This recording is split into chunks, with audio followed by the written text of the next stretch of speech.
All right. Sounds good. And it looks like we have Kirk joining us. Is that right? Yeah. Kirk, good afternoon. There he is. He's joining us now. All right. Sharon, we'll get your video connection there, name all updated there.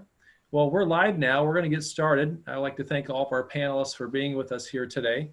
My name is Doug Lalone. I'm past president of ACG Detroit. ACG stands for Association for Corporate Growth. It's a middle market mergers and acquisitions group based out of Detroit here.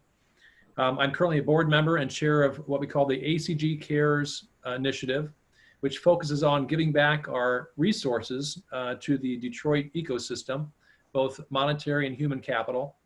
And we kind of focus on working with nonprofits and kind of partnering with them, which is part of our conversation here today. So this is not your typical ACG Detroit meeting. We're not talking about M&A work or patent law, which I'm a patent attorney. We're just going to be talking with 4 nonprofits that are live with us here today that have been the beneficiary of past donations from ACG Detroit, as well as recently a new donation that we made to 4 organizations, which are Gleaners, Forgotten Harvest, Downtown Boxing Gym, and COTS. And we have representatives here on the screen. We'll be introducing them all in a few moments. I'd like to welcome our attendees as they're coming online now to our conversation on how ACG Detroit has responded to COVID-19 by continuing to support these 4 great organizations. I'll explain more about that, but I have a few housekeeping items as we do with all of our ACG events. I would like to thank our sponsors. I think we may have a screen with sponsors that might be showing their names here in a little bit, sometime here during the process. We thank them for supporting our organization through this time and their future support as well. Since this is a webinar, here we go. We can see our different sponsors. We're not going to read them. There are so many, and we're so blessed and thankful for all of our partners. While we're going through a little bit of announcements here, this is a Zoom meeting. It's a Zoom webinar, I should say. It is being recorded. Here's our title here that's being broadcast right now. There will be a Q&A box available, as are with any other type of Zoom webinar. So please post your questions. We have the leaders here of these 4 organizations. We're very fortunate to have the key people here of Gleaners, Forgotten Harvest, Downtown Boxing Gym, as well as COTS. So please, this is your time to ask them a question about how they're doing.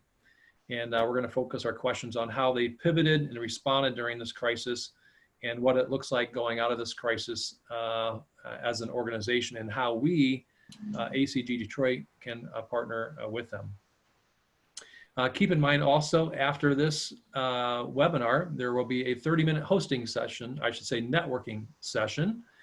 Sharon should have sent a link to you all. So that's a time for us to talk offline, kind of like we used to do when we were actually in person at our different social events.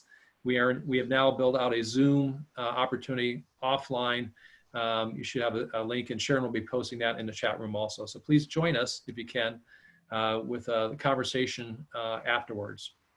This webinar will last roughly about 40 minutes.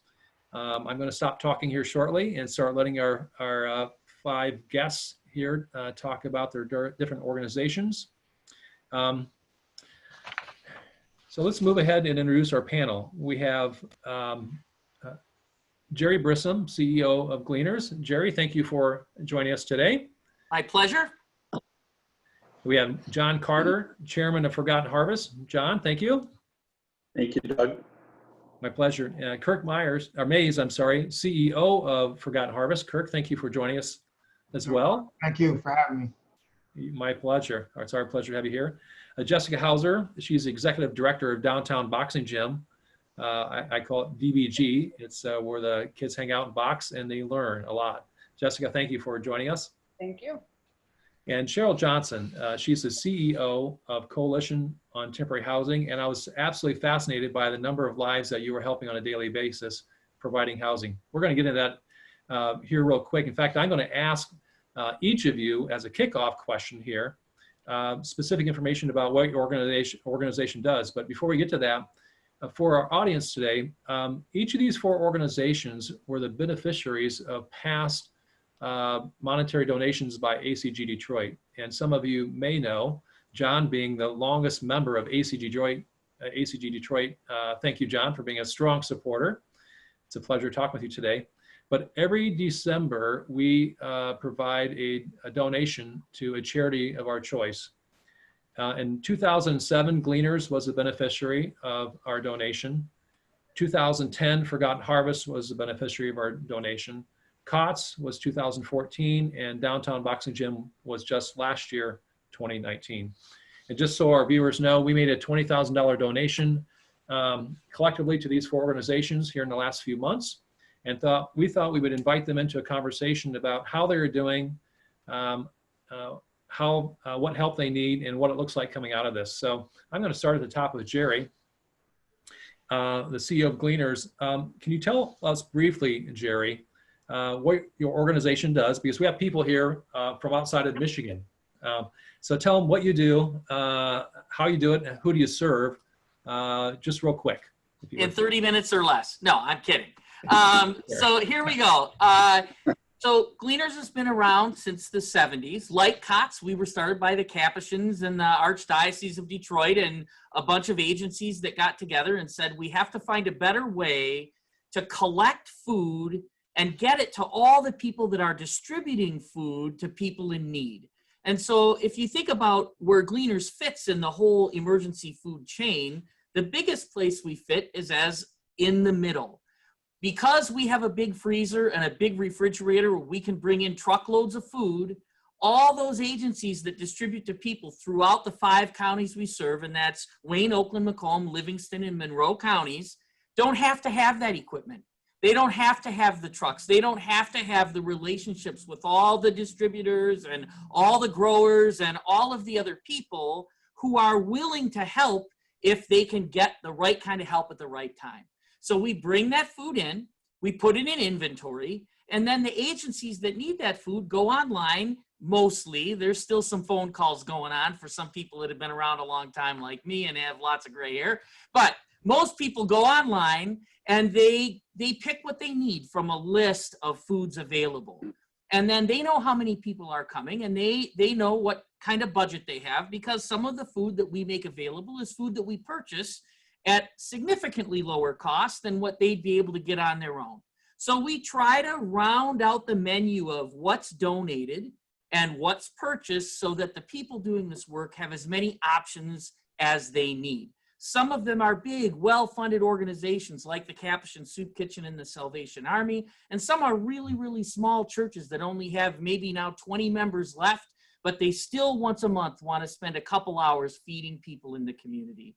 So Gleaners has 500 of those organizations that we work with on a monthly basis.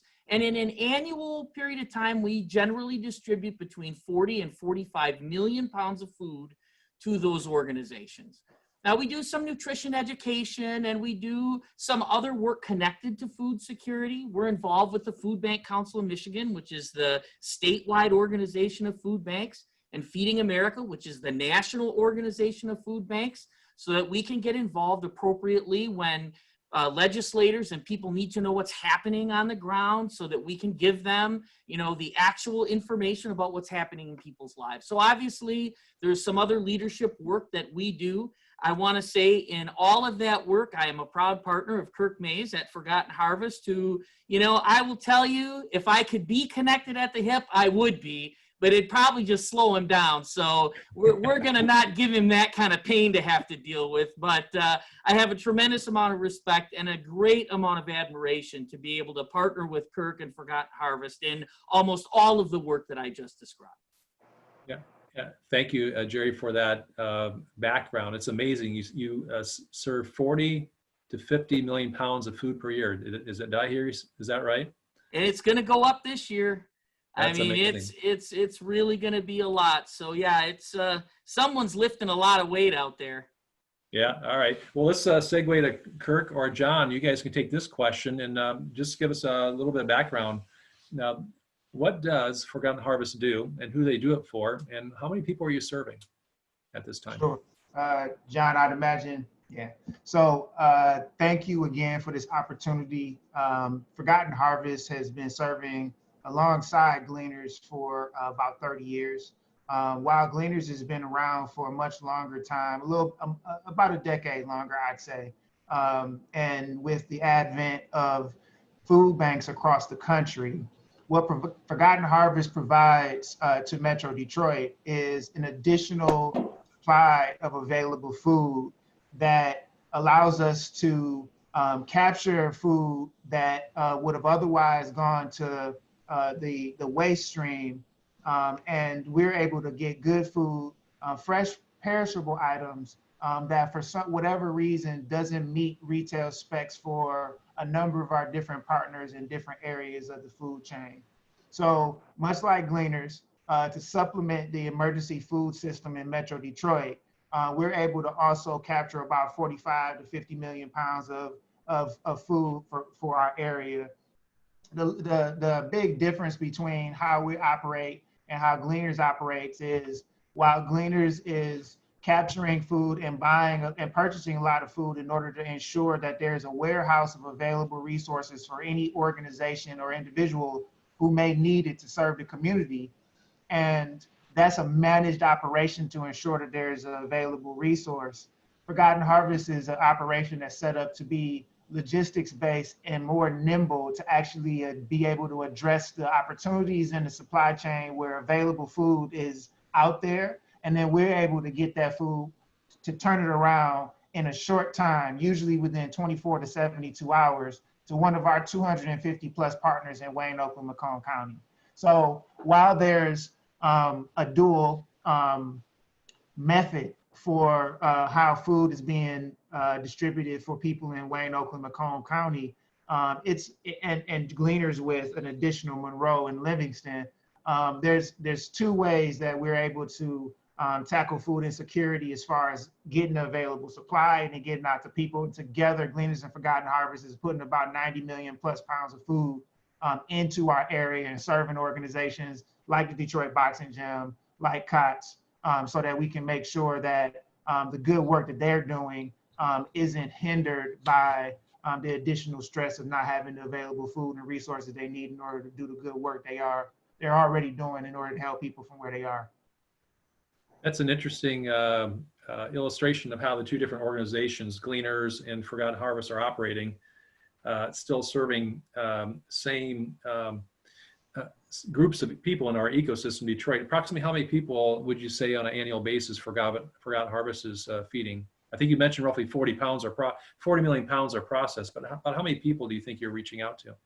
You know, we're still getting our hands around those numbers as we're actually working with Gleaners to make sure that we have a data system that's tracking not only what food we're getting out to, but how many people we're getting out to. Currently, we know with about 70% of our system populated with people that we're serving, we're looking at more than 80,000 households in Southeast Michigan that are currently being served between both of our organizations. So with an average of 2.5 to 3 people per household, you begin to see the numbers that we know for sure that we're being able to serve. So our estimates are for sure we know around 170 to 180,000 people just from the numbers that we're currently seeing, but knowing that we have another 30% of our population to still get to, and that number fluctuates, especially now while the need has increased. We can safely say that there's over 250,000 people in Wayne, Oakland, Macomb County that Forgotten Harvest is touching on a regular basis, on an annual basis. And I would just add to that, that's a monthly number. It's hard to unduplicate that number across a whole year because we don't know if someone came this month, did they come again next month, and did they come again next month for every household that we serve. So that 250,000 households a month is right on the money. And then over the course of a year, obviously it's going to be significantly more, but our data collection, which isn't bad, is growing. And so hopefully over time, we'll know exactly that unduplicated number of people.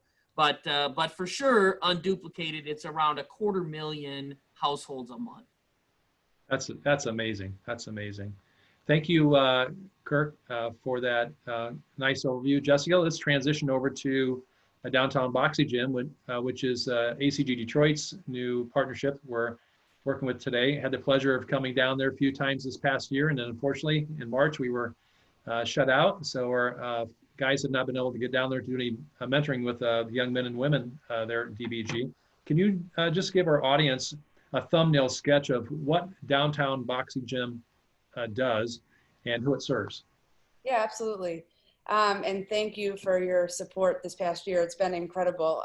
Yeah, don't let the name Downtown Boxing Gym fool you. Our CEO and founder, Kali Sweeney, started the program truly as to create a space he wished he would have had. You know, he did it as a direct response to his pretty horrible experience through school, and got passed from grade to grade and couldn't get the support he needed and couldn't read or write into his mid-20s, and then realized that a very negative narrative was created for him that did not pan out to be true. You know, he never landed in jail and was not dead. So clearly somebody was lying to him, and he just wanted to make sure that he created a space so that no other child had to go through that same experience of, you know, having a narrative created for them that does not have to be true. So our kids are 8 to 18. They come 5 days a week. They have to come at least 3.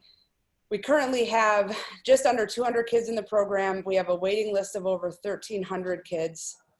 That's actually growing significantly given the current COVID situation. Parents are really looking for safe spaces for kids to go to.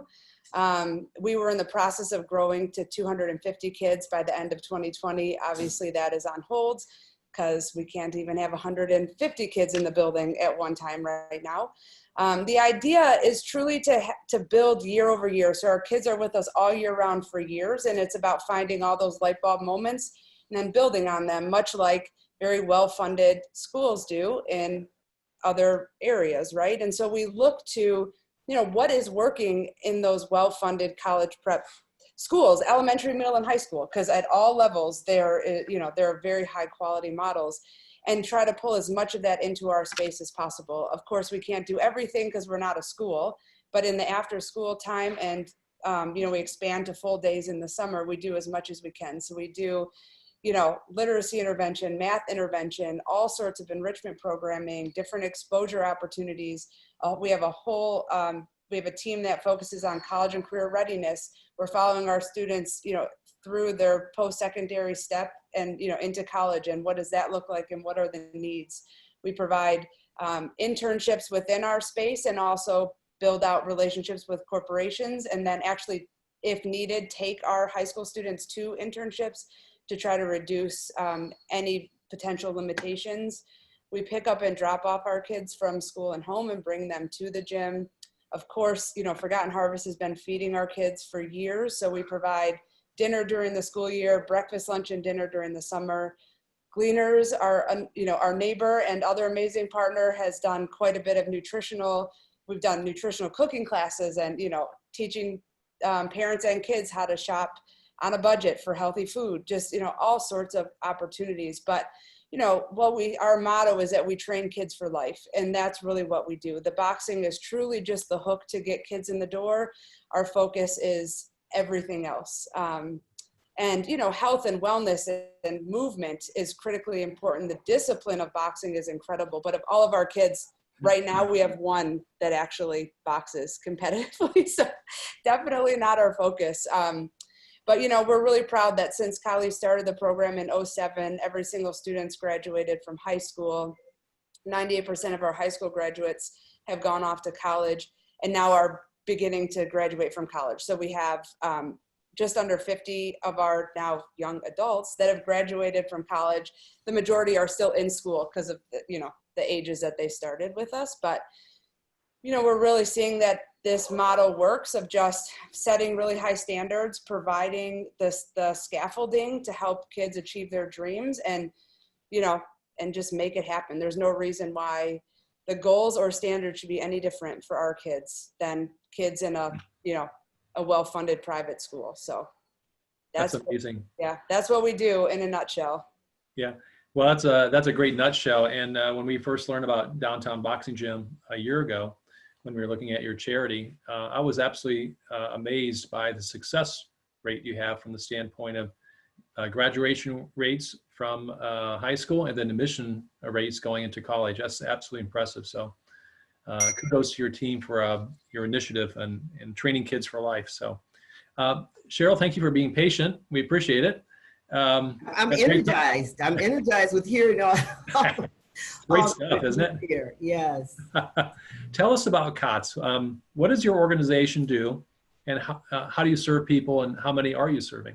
Yeah.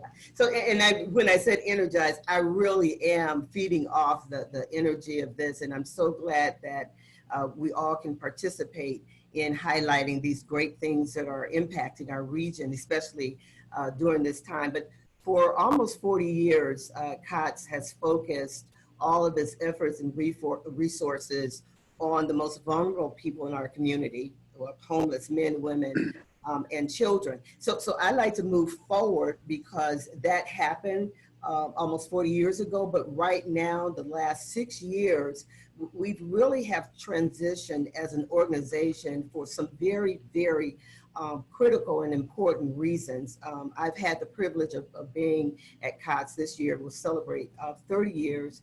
And one of the things that was honestly disheartening for me was to hear people in our emergency shelter reminisce almost about the time when they were a kid in the shelter. And I thought, you know, that's, first of all, that's not cool. And now we're a generation later with your children. So 6 years ago, we made a hard stop in our emergency shelter. And I'll talk a little bit about the other housing that we have as developers, but we made a hard stop and decided, you know, it's a good thing that we're housing folk. That's very critical. That's the foundation. But for us, it wasn't enough. And so if we're going to address the real issue of all this, for us, it was poverty.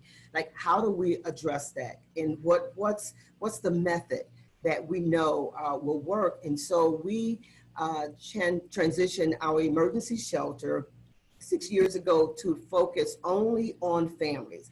And so I'll say this about families because people often think, well, that's mom and kids, mom and dad and kids. But for us, it's any adult person who is accompanied by children. So we see all makeups of families. And as we know in our world today, a family is made up of very different groups of people. And so we partner and serve that particular group. On any given day, we have a capacity for 140 on any given day. What shifted for us, and now it's always hindsight when you do something. I always tell people, you know, you got to think this thing all the way through. Our population shifted to serving majority of children.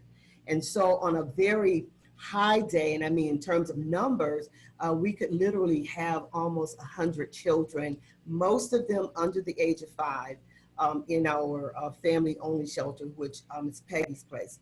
The other piece that I think is important for you to know is that in order for us to address this issue of poverty, we decided to look at 5 particular domains and then create a evidence-based path that our families could actually go through beyond the housing. So moving on out of the shelter into housing, we are actually using a coaching model for up to 5 years with our families. And I have some amazing stories of how this has really changed the outlook for mom, dad, the adult person, but more so for the second generation. So we're a 2-gen organization, and we focus in 5 areas: family stability, housing, which is critical, health and well-being, employment and career development, economic mobility, and then education. So we've been doing a lot of very successful work with that. And then the last thing is, as we all know, across our country, we have an affordable housing crisis. It's beyond an issue. It is a crisis across our country and really here in Detroit. So for the last 15 years, we've been developing housing for the most vulnerable people in our community, but also coming up, we're so excited to talk about the Peterborough Arm, which is the formal Imperial Arms hotels. For anybody that used to know about the Purple Gang in Detroit, this was actually their hub where our headquarters was. And so that is being developed into 56 brand new 2 and 3 bedroom apartments for our families. And I was in the development a few weeks ago, and I'm on the 8th floor, and I'm looking out, and literally I have this panoramic view of the city. And what was most satisfying for me was to know that our families were going to be living in this unit, which is going to be fully furnished. It's going to be what we call turnkey, and will have such a beautiful environment to even look out on. So we're excited about those things. And so that's what's going on at COTS. Yeah, and refresh my memory again. How many people do you serve on any given day with amongst all of your different locations? So and throughout Wayne County, where we have scattered housing and with the emergency shelter, there are well over 1,500 people. Over 1,500 on a daily basis? Yes, on a daily. And it sounds like the focus is primarily with children and 5 and younger now. Is that Yes, yes. key focus? Okay. And when I say children, it happens that the number of children that are homeless represent that 5 and under, but certainly all children. Okay, great. This is a great conversation. You know, what all 4 of your organizations are doing is absolutely amazing for Detroit. And it's interesting to see how you're working away behind the scenes in ways that most public doesn't even know. So this is a great conversation. Let's move on to our next question. And Cheryl, thank you for that thumbnail sketch of COTS. Jerry, let's circle back to you. We'll go around our little screen here.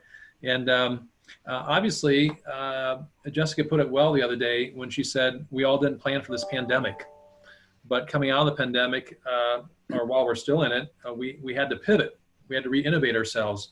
We as a patent law firm had to do that, as well as almost every business in the nation, as well as nonprofits. And they really all had to learn how to pivot to survive, right? So Jerry, can you tell us a little bit how maybe Gleaners has pivoted and reinvented itself? And are you still serving the same number of people, or has your demand gone up or down? Yeah, so, you know, I'm really gifted at long answers. And so I'm, you know, struggling against everything I am to make this short. But here we go. All right. We're going to try it this way. So the first thing that we had to be concerned about was the safety of our team, right? As soon as the pandemic hit and the schools closed and we knew we had to be out there in the public, we had to be concerned that we weren't adding to the problem, right? We weren't creating more illness by the way we were doing our work. So we had to reimagine our work from a largely congregate situation where people would come to a largely drive-through situation where there would be no social contact or very limited social contact.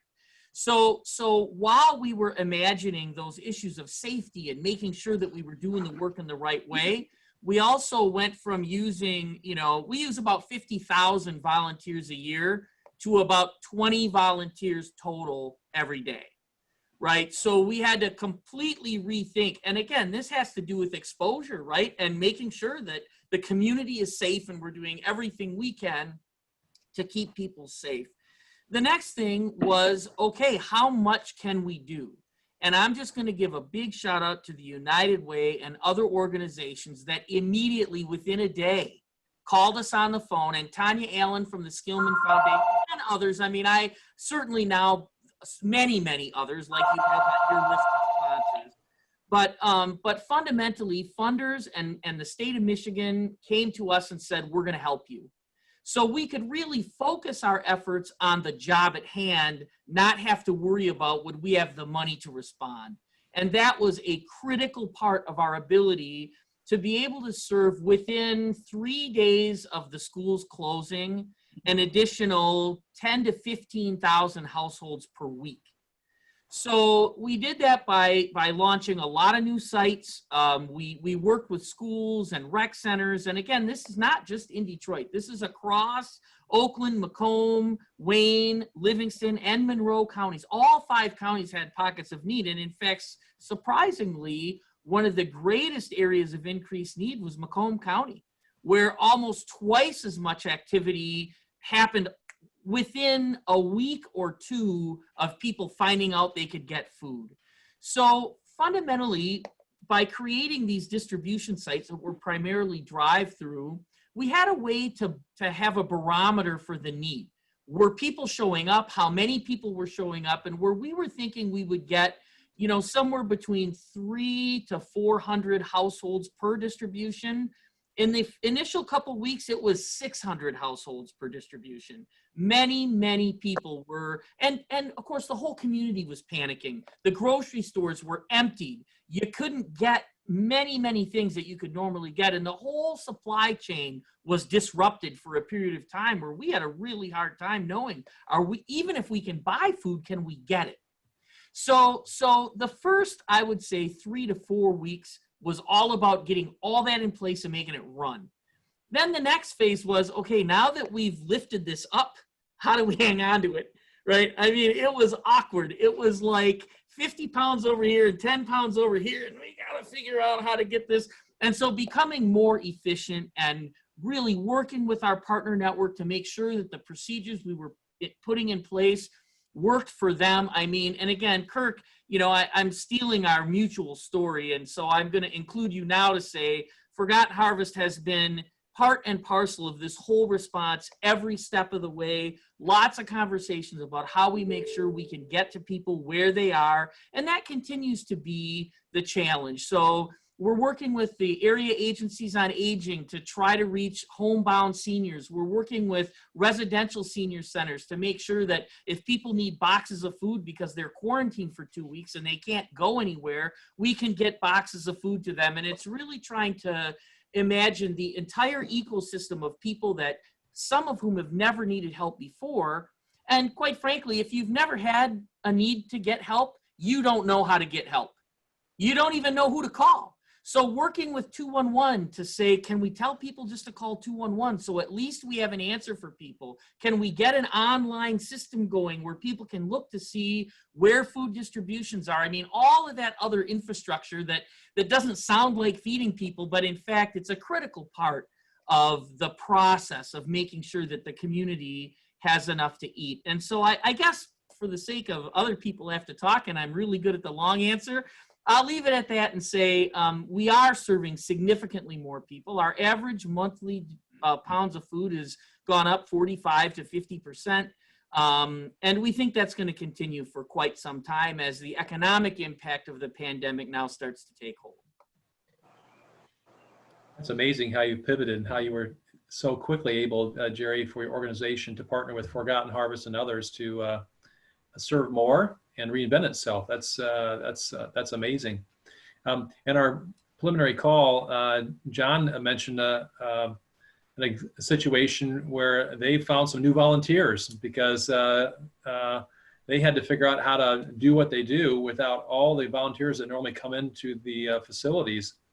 So John, I'll let you pick up this question, if you don't mind, for Forgotten Harvest, and that is, how has it pivoted or reinvented how it kind of works with other people and volunteers during this crisis?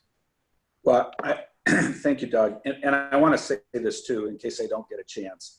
Thank you to the ACG for supporting 4 really terrific organizations. You all don't realize how wonderful these 4 organizations are. COTS, my bank's been supporting for many years. I've admired Jerry's company and been a personal donator for many years. I'm on Jessica's advisory board, and I've worked with Kirk and Forgotten Harvest for a really long time. These are exemplary businesses, missions that are making a big difference in our town. What I really briefly told Doug about was, and Kirk can probably tell it better, you know, we lost a lot of our volunteer base, like Jerry described, because of the virus. And actually the Michigan National Guard stepped in and helped us at a really crucial time when we desperately needed their help to continue to deliver food. We set up a whole bunch of pantries around the city, as Jerry did, and but to supply them, we needed the help of the Michigan National Guard, and they were wonderful, and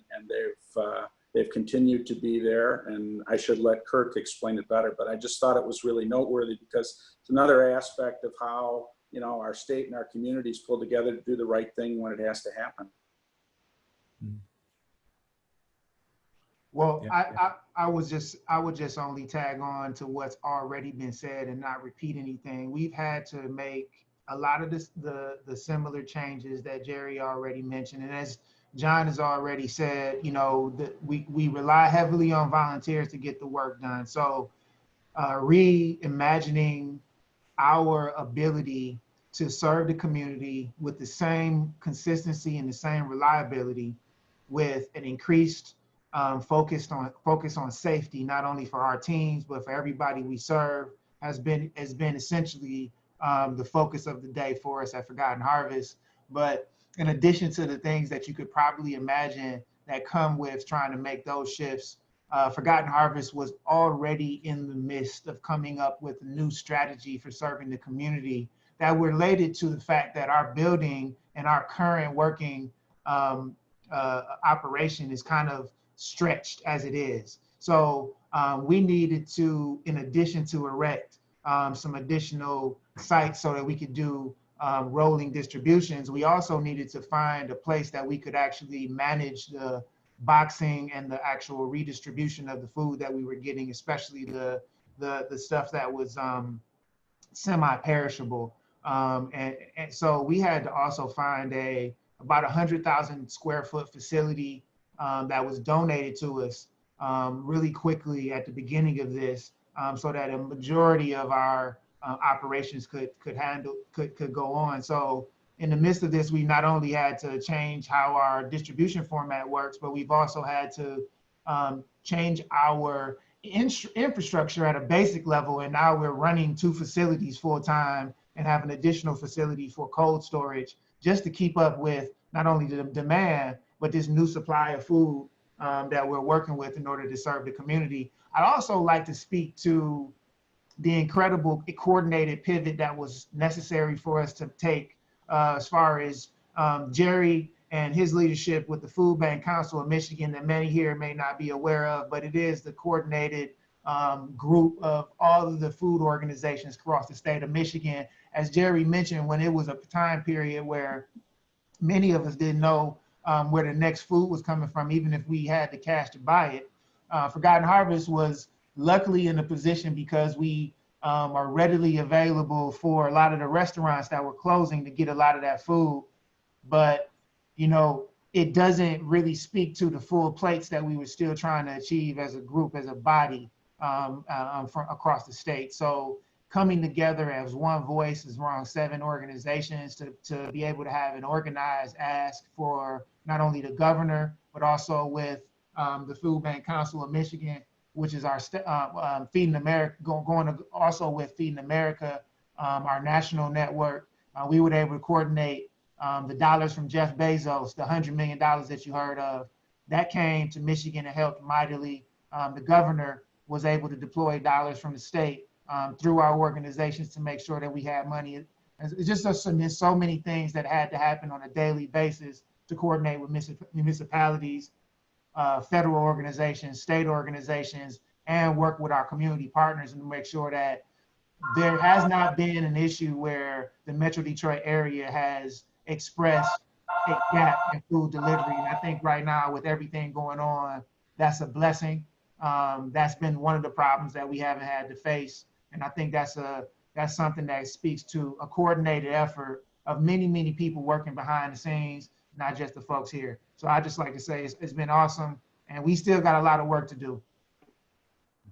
Yeah, that's an amazing story how Forgotten Harvest has pivoted and brought in all kinds of resources and quickly gained access to 100,000 square feet and deployed all your resources to that. So congratulations on that quick pivot and partnering with Gleaners to make it all happen. So Jessica, I have a similar question for you. How has the downtown boxing gym pivoted and kind of reinvented itself during the crisis? Because when the schools closed, you closed as well, right? So that's, kids can't get in the boxing ring when they can't come in, right? So how have you had to reinvent yourself recently? Yeah, so we looked at it through a couple different lenses. One is, how do we continue to deliver on our promise to our families? How do we fill the gap that was, very obviously there in the area of just basic needs?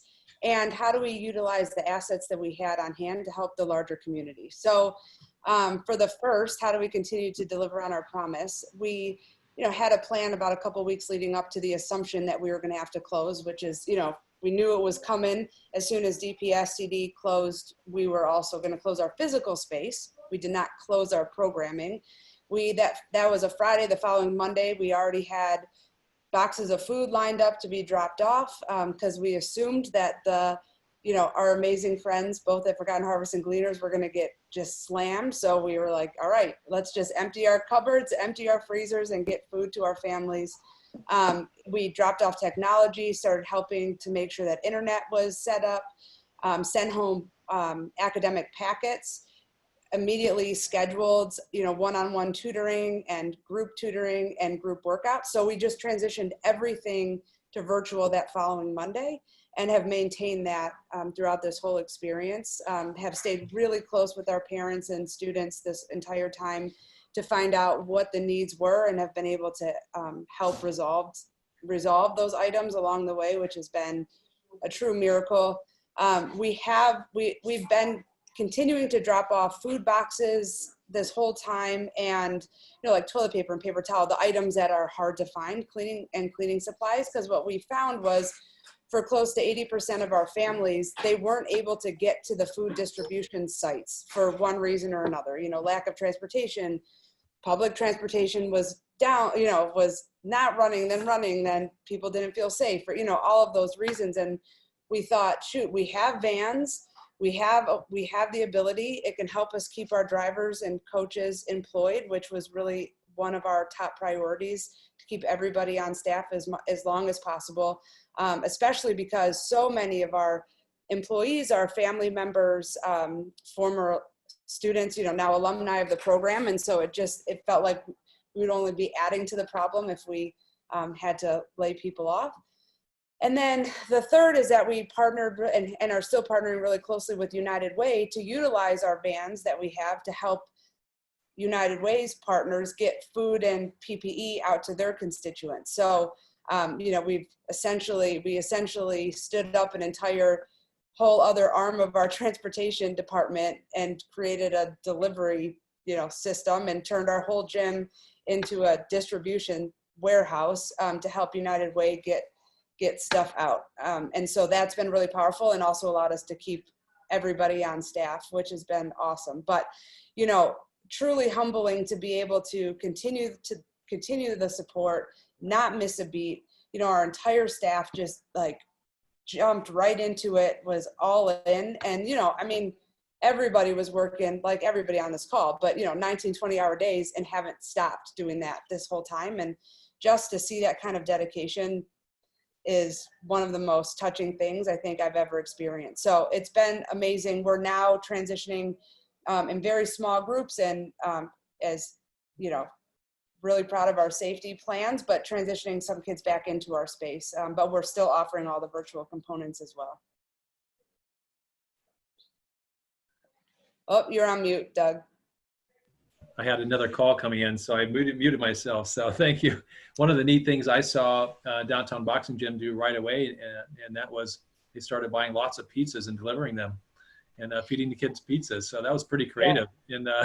So not just pizza, but our thought was, how can we really help lift up those that have lifted us up this entire time? So the first was, we were able to receive some donations to buy food.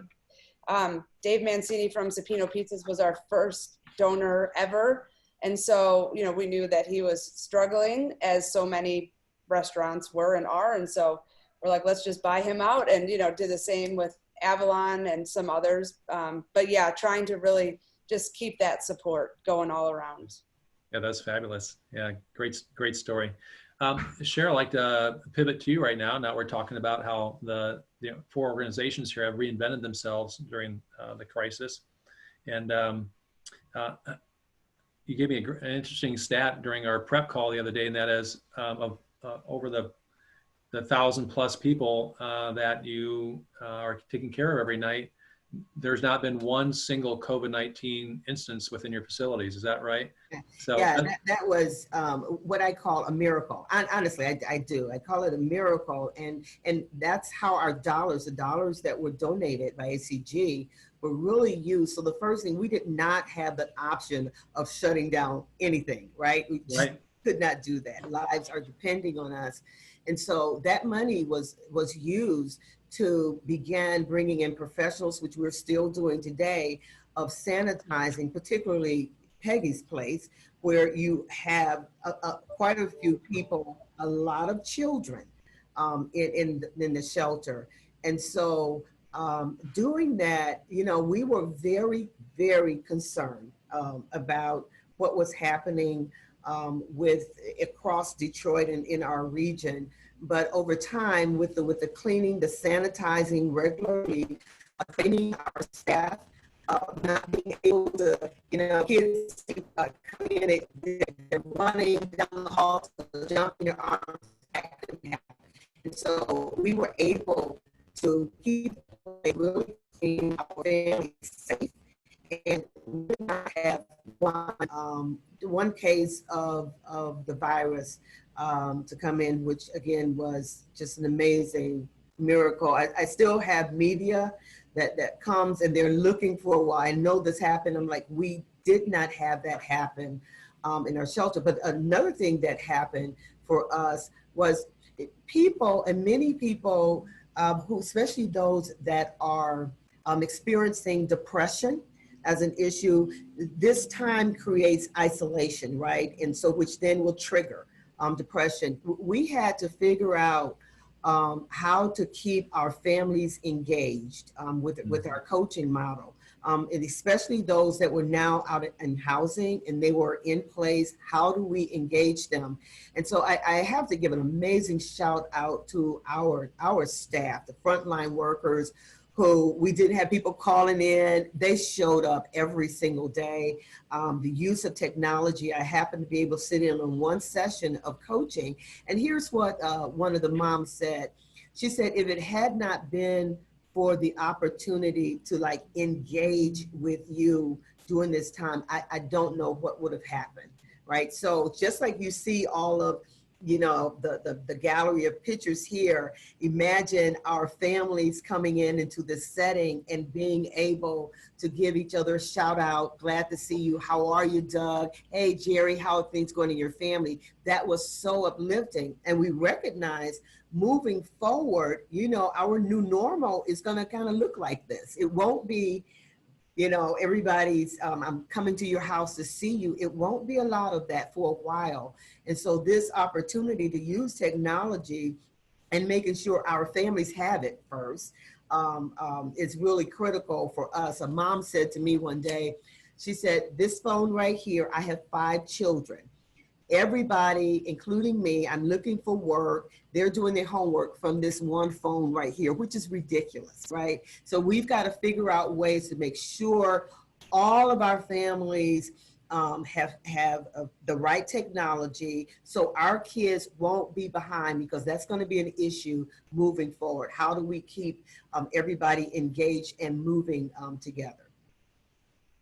That's a great issue, just raising that, is connecting the families with technology. But before you do that, you have to provide them with hardware. That's right. We all have nice computers we're here setting with, and that's a privilege that we have the technology and can use it and have Wi-Fi. So that's a great challenge right there. Speaking of challenges, I'd like to move with Jerry. This is going to be our last round of questions. We're going to try to close up the next 10 or so minutes before we start our networking session. Jerry, you were asking a little bit about ACG Detroit earlier. It's about a 400 professional membership organization with investment bankers, private equity firms, attorneys, financial experts, advisors of all sorts, with the focus of growing a business. And we focus on middle market America, which are companies from 10 million to 1 billion in annual revenue is kind of our sweet spot that we practice within. So that's a lot of human capital. So my question for all of you, we'll start with Jerry, and that is, what is your biggest need coming out of this crisis, and how can ACG Detroit deploy all this human capital? Yeah, that's a great question. And I think that's going to be an ongoing kind of a question that we're all going to be looking at for some time. I think one of the challenges as we look forward is there's still quite a bit of uncertainty around a number of things. Probably the two biggest things are, what is ultimately the economic impact going to be, and how is that going to translate to need, right? So being not really sure of that right now, we're imagining that we're still going to need a certain number of volunteers all the time. And right now we're using, as I said, 20 or so volunteers every day. It's a little bit different than in the olden days when people could just show up. I mean, now we ask people to volunteer for longer periods of time. And if they can, in their life, manage to be a volunteer for like every Monday or every Tuesday, so that we have fewer numbers of people congregating, right? And still focused on safety and still focused on how to make sure that we're doing our part to contain the virus. But there still are volunteer needs, and we are looking, periodically at least, to fill some of those needs. So websites are important, and staying in touch. One of the things people can do is, our website is gcfb.org. That's Gleaners Community Food Bank, just the initials.org. And we post things there all the time. And so if you're wondering about is there something you can do, that's a place to go. And the other thing I would just say is call 211. Not only do they help people, but that's the United Way line where people who want to volunteer can also call. And the United Way people keep track of who's looking for volunteers. So one of the things I would just say about human capital is, websites are important. 211 is important. The other thing I would say is stay in touch, because as things evolve and as we see, there's a whole nother round of government funding being considered now, and we're not sure exactly what that's going to look like. But obviously what the government does both locally and statewide and nationally, I guess all three, all of those changes that are happening are going to impact need in the community. And so staying in touch and just paying attention to what's happening. And when you see things start to go awry, no, that's a really good time to be in touch with people like Cheryl and Jessica and Kirk and me to say, is there anything I can do now? Because whatever you're seeing is what we're seeing and responding to. So those would be my, sort of top level things for people to think about as they're watching this unfold. Yeah, those are some great pointers, and thanks for the areas we can reach out to. Sharon, you can put in the chat room if you want, maybe the contact information for different panelists if you have it available. If not, we'll get it to our members another way. I'd like to transition over to Kirk or John to answer a similar question, and that is, what do you see the biggest challenge to be coming out of this crisis? Who knows if we're really coming out? Are we going to go back up again or come down? It's all a question mark right now, but our state seems to be holding its own pretty good from that standpoint. And then secondly, how can ACG Detroit deploy its talent and professionals and help you out at Forgotten Harvest?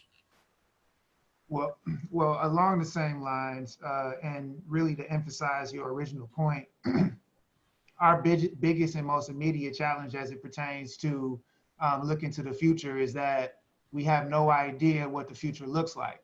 And while we have some level of predictable knowns in our world that's ever changing, we're in a situation right now where we don't really have a lot of flexibility in our decision making about putting people at risk that we serve and putting people at risk that we actually are serving and are serving with us, right? So Forgotten Harvest, Gleaners, COTS, and the boxing gym is going to have to stick and hold until there is a definite time when we know that there is no more of an existential threat that can somehow endanger the people that we serve or the people that's working next to us. That means that we need to basically operate in a unconventional way for a untold amount of time.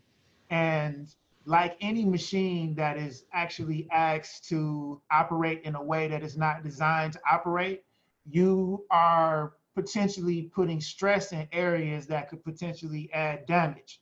That's not going to only be something that we have to look at and analyze in the aftermath of all of this at each of our organizations, but it more than likely will have an impact on society, our communities, and the people that we serve. So it's very hard for right now to tell you what's our number one need going to be when I don't even know when the end is. What I can tell you is, as people are impacted by this and the psychological norms are shifted into this COVID mode, we're going to all have to deal with reshifting into what we hope to call like normal, and if we ever get back to normal. So as Jerry mentioned, we are largely supported by volunteers. A lot of our volunteers consistently come from the corporate community. As corporate policies change towards protecting their own communities and making sure that people are safer in the work environment, we're going to have to be nimble and flexible in order to actually respond to those changes. We're going to continuously need volunteers though. So we're going to have to make those long-term investments to make sure that people are confident that they're safe when they come to help people in the community. We've been able to do that thus far. We're going to need the resources and appropriate plan to make sure we can do that throughout, so that we can have those partnerships that are enduring. And at the end of the day, as I mentioned, operating in a format that isn't our design is something that we're going to need support from the community to sustain in this machine that's working, in order to make sure that those parts that are rubbing that shouldn't be touching, the liquid there, the oil and all of that is money. We need corporate resources, we need individual resources, we need the cash to have the room, which gives us time so that we can make the right decisions, so we can serve the community and we can continue to do the right things. We know that the economy overall is being hit in a way that will have long-term impacts, and at the very least will take some time to rebound once we get back to a place of surety. So that will impact the pressure that people feel every day in order to actually make ends meet and just continue on sustainability. And that's going to thereby put pressure on each of our groups and each of the missions that we all are responsible to make sure that people have what they have when they come to us to get what they need. So as Jerry said, continue to stay by our side, continue to support us, continue to pay attention to what's happening. And those of you who have the ability to step up and come volunteer, come try it out. Come dip your toe in the waters. And if it's something that you see that you can sustain, invite a friend and come help us, because we're going to need the help. Yeah, we appreciate that. My wife and I actually help volunteer there when we can, when it's open. And one of the bigger takeaways I think I've just taken away from the conversation with you right here, and that is, we don't know what we don't know. We know you're going to need help once we figure out what the new norm is, and you're going to redesign what that looks like, and then reach out to the ecosystem. Well, and our organization will be there. That's for sure. Jessica, kind of a wrap-up question. What do you see the biggest challenge being for Downtown Boxing Gym, and how can ACG help as we go forward? I mean, I second everything that's already been said, 1000%. And the only thing I think I'll add is, because so many people are still in this emergency response mode, what we're up against is, we're petrified, to be honest, of the long-term impact of our students losing 6 months of instruction, right? I mean, that is one of those things that, if you look at all the data and other situations that are somewhat relatable, that many, many young people just will not recover from this time. And so for us, it's, how do we ensure that our kids and any other students we can impact can come out stronger at the end of this, not where they are now, potentially at a deficit for the rest of their life. And funding for that is not exactly easily, found at the moment, because we're still trying to figure out, how do we get everybody fed? How do we make sure people are not on the streets, right? Those basic need emergency response items, as they should be, is what's being focused on right now. And so for us, one of the greatest challenges is funding, and figuring out how to utilize human capital. Is how do we make sure our kids don't get hit for the rest of their life because of this time frame. We're also working to stand up full day programming in the fall, which is not anything that we've ever done, but with the assumption that there'll be some virtual component for schools. We feel like it's our duty to make sure that we're there for our kids and bring them to our space instead of being at home alone or without proper instruction. And so again, right, that requires, as Kirk said, the oil. We need the oil. There's no way to do it without that. And so that's, for us, that's our greatest concern. Absolutely. Yeah. Yeah, that's. We will find a way to make it happen because we refuse to let our kids slip behind. So one way or another, we'll figure it out. Yeah, and there's a great team here on this call, and our participants here are interested in helping as well. Cheryl, I'll let you kind of have the last word on what you see to be the biggest challenge and how can ACG help your team. So we use volunteers in a very different way than my partner organizations, in that we normally have volunteers that work on a project. And some of the things that I will bring up that is very important as leaders, skill volunteers, those who will provide their professional expertise around financing, organizational development, some things that we as an organization are thinking about. So we would love to connect with those type of volunteers who want to come in and do a specific thing, you know, for a type. Some people just love, hey, when does this end? And do projects like that. So skill volunteers is one. The other piece that's before, as I mentioned, that come August, we will be opening up the Peterborough Arms, and we have a opportunity, what we call mission movers, that will be posted soon on our website.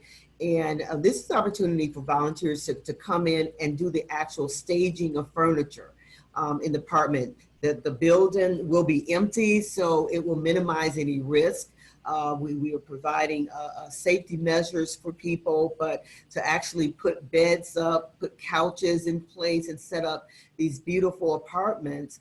And then to add to that is an opportunity for families, churches, groups of people to create welcome baskets. We want our families, when they come in, to all they have to do is turn the key, that they will have the household essentials that they need. They will have just everything in place. And so we are asking people to volunteer in that sense of, hey, buy mops, buy this group of items, so that when our families move in, that they'll be in a place. We have 56 of those units, and those are the things that we're looking for real soon to happen at COTS.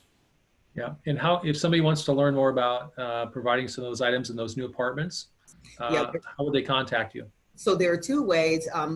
Of course, our main number is 313-831-3777, and that will ask for the development department, but also COTS Detroit, COTS Detroit.org is our website where they can also go. Excellent, excellent. Those are a couple nice reach out and asks. We'll push that through the ACG ecosystem. Likewise, if any of you have certain requests, please send those over to Sharon, our chapter executive, and we will work that in a follow-up note to our membership here in Southeast Detroit, and share with them some opportunities on how they can reach out. So it's 2:35. We need to wrap up right now. I want to thank Jerry Gleaners, Kirk and John at Forgotten Harvest, Jessica at Downtown Boxing Gym, and Cheryl at CO COTS. I'd like to thank all of you and your organizations. We appreciate what you're doing as an organization for the Detroit metro area. And more importantly, our organization feels blessed to be able to work with you side by side. So we're happy to give back, and we're happy to have this conversation. One quick question. Do you think we need more conversations like this, and would this be welcome within the community? Absolutely.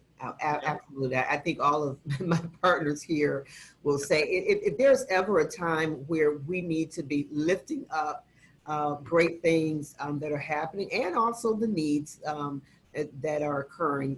This is the time to do that. Right. Okay. Well, and certainly want to thank everyone for their attention. I mean, you know, these are longer conversations, and so while I don't see the participant list, I know that a bunch of people signed up for this, and we're grateful for you taking your time to learn what we're doing, and we're really delighted that we can learn a little bit about you, and we thank you for your support. Yep, you are welcome. Well, thank you, everyone. That's all for now. Take care, stay safe, and we'll talk again soon. All Have a right. great day. Thank you. Bye Thank for you. this.